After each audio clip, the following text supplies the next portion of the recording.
Dojeżdżamy do Karratha.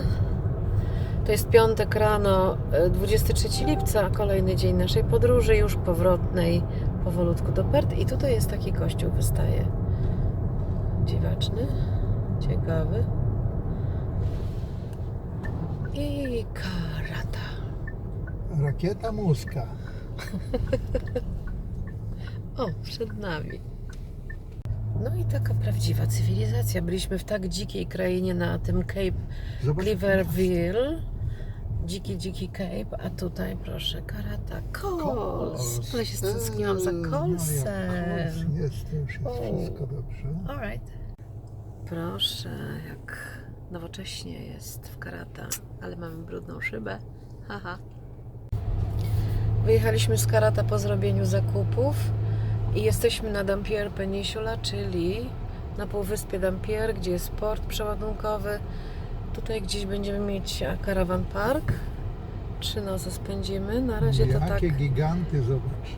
Leżą wielkie głazy na poboczach. Jakie statki wielkie. I wielkie statki. Tutaj Dumpier Port to jest port przeładunkowy, który przerzuca najwięcej ton ładunków w Australii. Jakie statki. Dobrze, a No, teraz tak to co? wygląda. I teraz w prawo skręcasz. W prawo. Skręcasz. O, jakie rumowiska. Jakie rumowisko, jak po wybuchu atomowym. Ziemia po atomówce. Jakby część Marsa Przerzucili tu. przeplanowali tutaj. Będziemy mieć widok na port i na statki. Co, gdzie to? I my jesteśmy tu w prawo, Dumpier Caravan Park. Skręcamy. Entry only. Jargi. Typowe tu krajobrazy w okolicach Dumpier Peninsula, a tutaj podjeżdżamy na plażę się zanurzyć, bo bardzo gorąco. Co my tu mamy? Jest zatoczka. Tu będzie zbiórka na wycieczkę z przewodnikiem Aboriginal Elder, który pokaże nam aborygeńskie tutejsze ślady, pozostałości sprzed 1000 lat.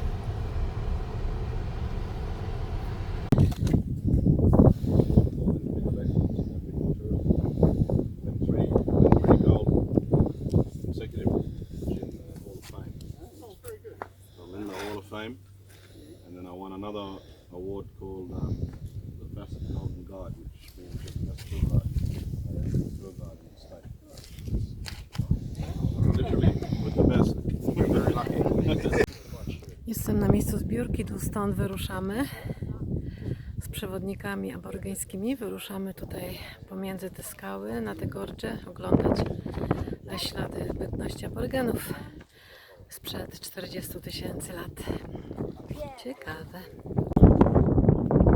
All the culture that they got in all those places from right across, right up to the river. Yeah. Got all that culture from here originally. So there's common stories Yeah. across there. So all the songlines, they actually start here. That's the beginning. And by here, do you mean the borough? Right in this country where we're standing. Okay. That's why we have so much rock art here. Because all the rock art is all the stories being told, all the history, and all the teachings that people took with them.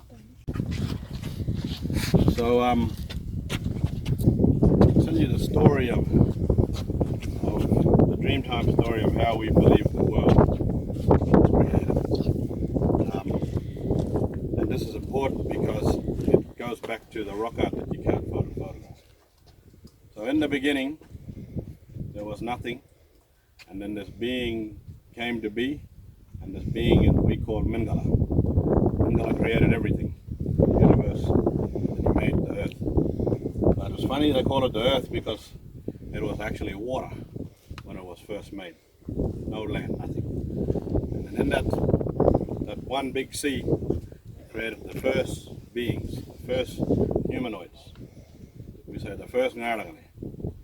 And they named them Marga. And these people that he created, he made them perfect. Perfect, born with all the knowledge basically downloaded into their brain, of everything. this power and knowledge that they were given gave them the power to shape the world. So they were born in the sea, but when they were created, the sea and the sky was very close to one another.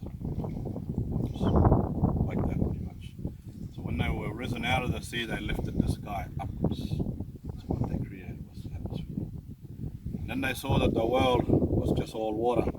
They needed a place to be able to stay and live and prosper.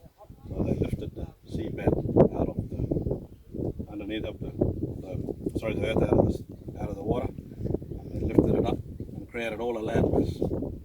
And then they went onto this newly formed world, which was wet, which was soft. And that time we call it ngura nyuyungamo, which means when the world was soft. And that's what we call a dream time.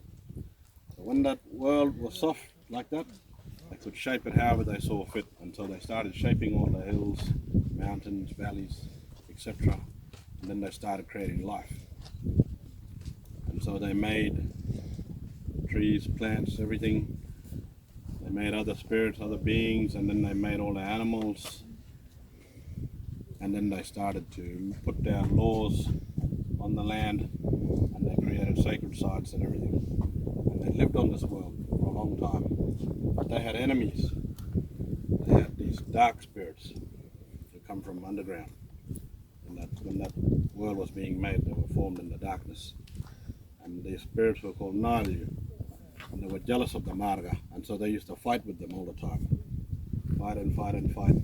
Because the Marga were born with knowledge and they weren't, They wanted all that knowledge. So they kept warring till eventually the Marga got tired of fighting with them. And so when this Nalyu were having a corroboree at night, the Marga spirits went there and they killed them all.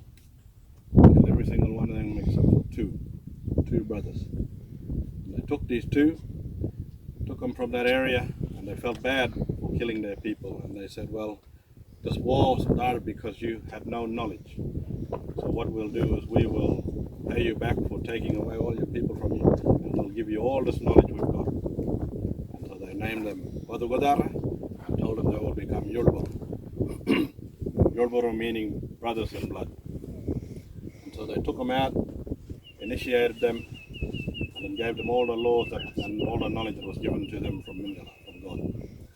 And then they took that knowledge and told these two, your job is to now pass all this knowledge on to everybody, everywhere in the world, and lay these laws down. And then when you return, we'll have another job for you. So they went everywhere. And then on their return, the Marga, they were busy in their absence. And when they returned, the Marga told them, we've reached a certain limit to our life in this plane of existence. And we've given you all the knowledge that Mingala has given us, but now we must all go, and we're going to leave this earth and go and be with our God. But before we do, we need people to stay behind and look after all this country and all the laws that you guys have taken across the world. So they made a mob called Ngaragali. Ngaragali is human beings. They made us. Yeah. So they told the Nalyu brothers, the two brothers, said your job is to educate these newly formed people, give them all the knowledge. Once that is done, take them to all the places where they are to exist and teach them the boundaries of those areas, and they will live there and they will look after those places and all the laws that are written in that country. And that's how we came to be different people. But it all started here. All the teachings were done in this area. So all the very first rock art that was ever made wasn't made by us, it was made by them, the Marga. Those are the ones we can't follow because they're super sacred. So anyways, after that, them, the Marga and the Nalyu, they took off up into the heavens. But they told the Nalyu, your job when we get up there is to guard the gate into this place, so that when these people's time is up on earth and they come up in spirit form, your job is to judge them, because we gave you the laws and you gave them. So everything we do in this life, they're watching like a soap opera, making sure we're doing the right thing. And when we get up there and they see us in this other planet, They look at how our life has been and they judge every single one of us on what we've done in this life. And if we've done enough, they let us through the gate. If we haven't done enough, they send us back down. They tell us, you'll go back and you'll become something else. No hell for us. Hell is for dark creatures. Because we were made by Marga, by good beings. We don't go to a hell. If we come back, we get reincarnated. So we come back as a spinifex. You can be a cockroach in the next life, depending on how bad you were, you know. But if you were good, you can be reborn as another human being. But what you get is a clean slate. So the worse you've been, the more life cycles you got to do. The better, you know, if you're this close to making it through that gate, they'll let you go back. Give you another chance. But the problem is you're not born with any of this knowledge of your previous life, but sometimes you take some back with you. Sometimes. So you become an old soul, and people can tell that you are. And they're like, oh yeah, this person been around here before. And make sure that they look after themselves. Make sure they're not stupid. The stupidity will make you come back here. Unless you like it, that's up to you. But yeah, the Marga went up there, and then when we pass, we want to go and be there with them. So in this life, right? This life that we live today, all of us, we're not supposed to fight over land. We're not supposed to fight over possessions. Everything that is in this world is supposed to be free. And when everything is free, what's the only thing that you need?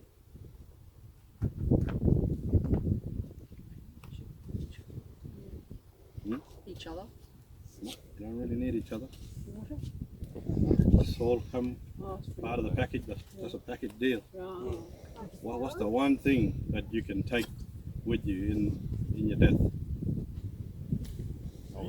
Knowledge. Knowledge.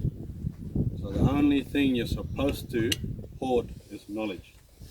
Everything else you're supposed to have for free. You're not supposed to pay for this thing. You're not supposed to pay for the clothes that you wear. All this stuff. I don't know whose bright idea it was to make everything be paid for. Because you know you're supposed to live freely. And when you live freely, it means you can learn more. You got nothing else to worry about. You know, everything belongs to you. That's why Aboriginal people never fought over country. They never fought over nothing except what knowledge we possessed. And if people were breaking the rules and not, you know, learning the things they're supposed to learn, and they were getting punished for those sort of things.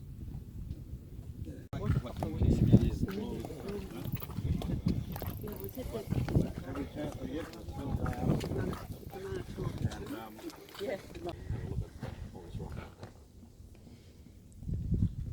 Guru!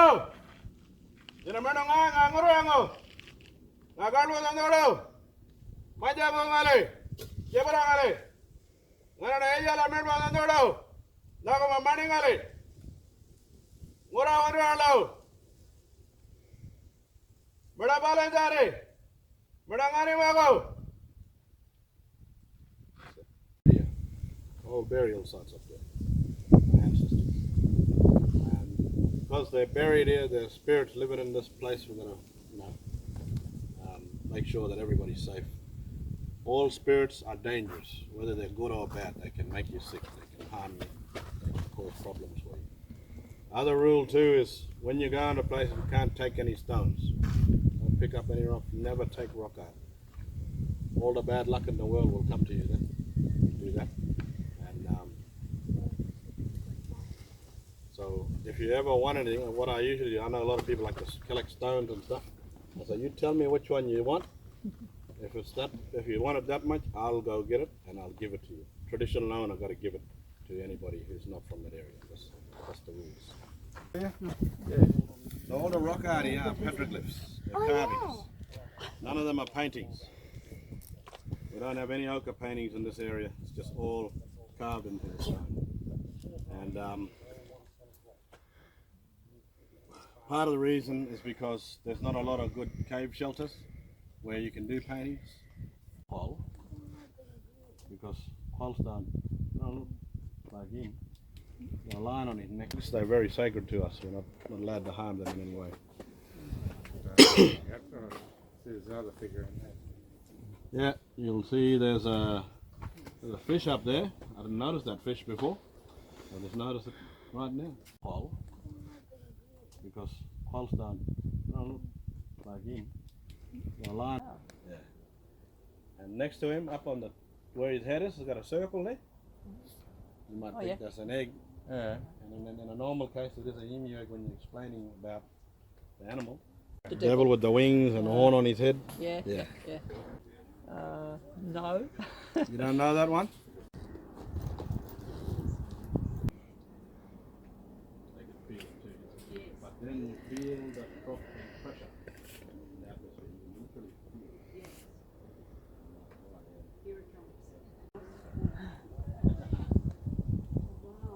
Yeah.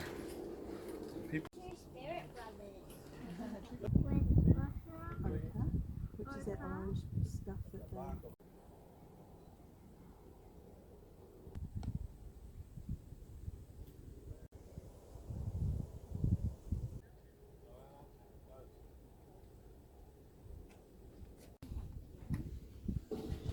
And that's a boat. Can you see it? It's at eye level.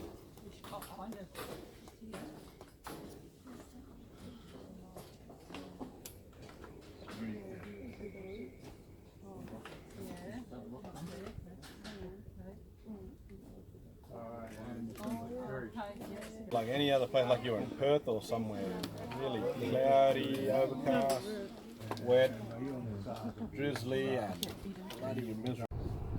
Wybraliśmy się tak na taki spacer tu przez Dumpier Peninsula i tak tu przejeżdżamy trochę kawałkiem przez port. Co to jest? To jest kawałek portu?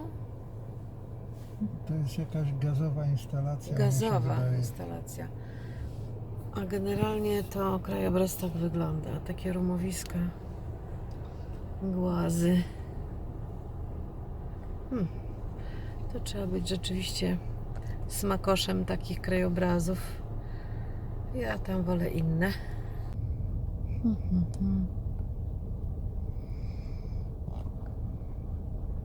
Jak po jakimś trzęsieniu ziemi. To jest raczej taka naturalna erozja z jakiegoś powodu.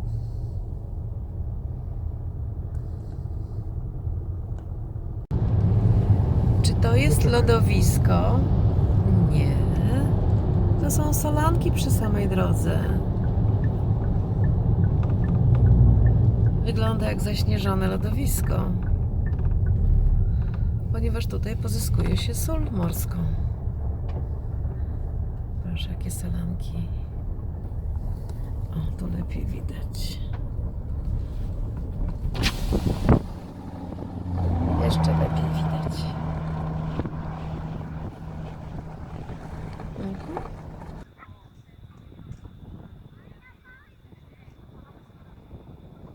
No i nie spodziewaliśmy się, że tutaj jest takie ładne miejsce. Jest kawiarenka wysoko na skarpie. Nazywa się Soak. No cześć, jesteśmy wciąż w Dumpier koło Karratha. Leniuchujemy tutaj.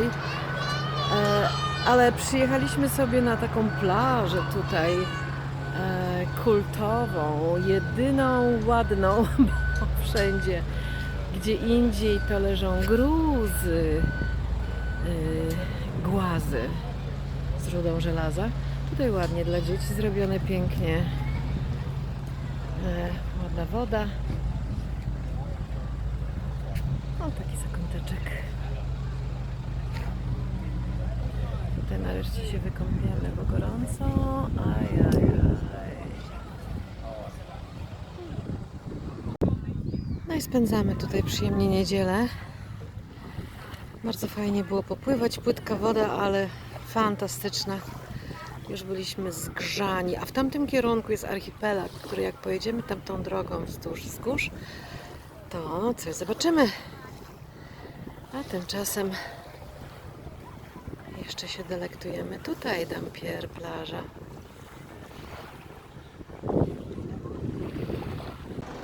A to jest słynny Red Dog, który stał się legendą.